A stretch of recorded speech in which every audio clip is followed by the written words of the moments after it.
est risqué. Le dehors est risqué, on vous parle ici tous les jours. Le dehors est risqué, ne faites confiance à personne.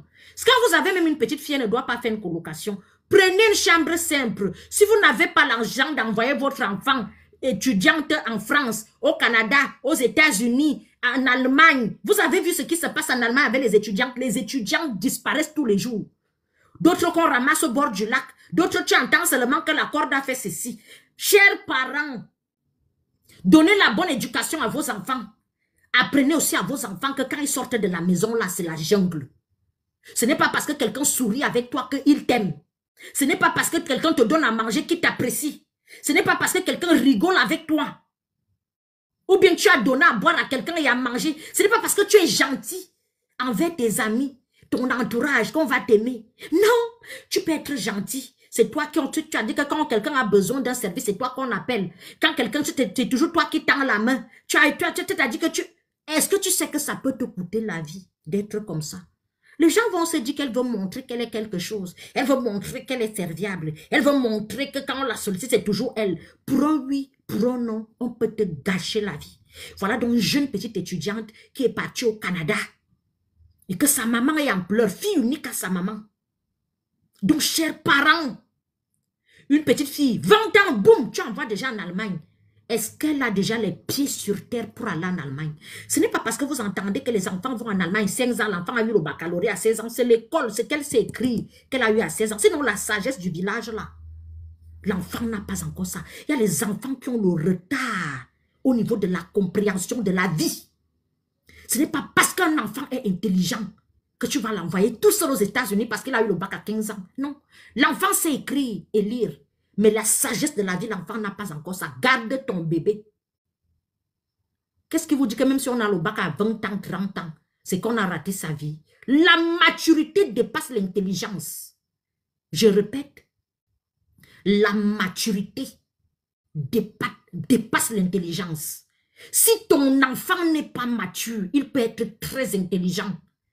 Mais s'il n'est pas mature, s'il a le bac même à 13 ans, ne l'envoie jamais aux États-Unis, ma mère. Ne l'envoie jamais au Canada. Ne l'envoie jamais en Allemagne. Garde ton bébé, c'est un bébé. Parce que le monde d'aujourd'hui, nous vivons dans une jungle. Une mère poule ne laisse jamais ses poussins dehors. Les mères, il y a les éperviers dehors comme ça là. Les vaudous, les hiboux. Je vous en supplie. Je vous en supplie. Une fois que vous avez déjà fait un enfant, prenez le temps. Parce que éduquer un enfant, c'est pas facile. L'enfant coûte cher. Mais c'est l'offre d'amour. L'enfant coûte cher. Financièrement, physiquement, psychologiquement, l'enfant t'épuise. Quand vous voyez souvent certaines mamans, tu vois une femme comme ça, elle est devenue l'ombre d'elle-même. Elle est dans de cotisation en cotisation, de réunion en réunion. Elle fait ça pour l'éducation de ses enfants. Elle fait ça pour les études de ses enfants. Mais tu ne peux pas prendre un enfant 20 ans, 22 ans, 25 ans, tu envoies déjà au Canada, c'est un bébé. Surtout ceux qui veulent faire les écoles là. Ils sont souvent très bons en école, mais dans la vie active là,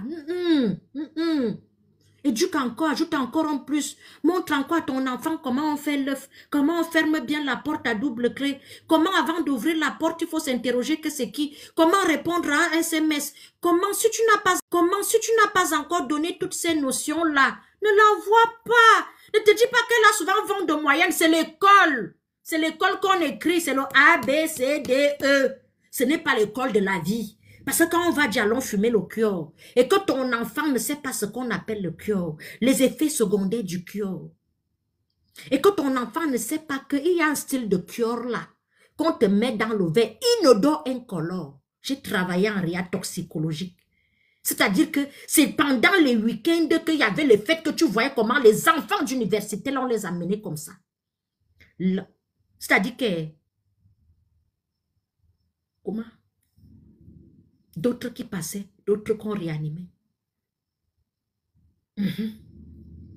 Tu demandes à l'enfant que qu'est-ce qui s'est passé. L'enfant te dit que je ne sais pas ce qui s'est passé. Je me rappelle que nous sommes seulement entrés en boîte et on buvait. je me suis réveillée ici. Inodore incolore. Si tu as donc inculqué à ton enfant que ne sort pas avec n'importe qui a les inodores incolores dehors, ton enfant ne va pas boire le verre avec n'importe qui. Ton enfant ne va pas marcher avec n'importe qui. Nous-mêmes, nous avons vécu, non? Moi, je ne connais pas les boîtes de nuit.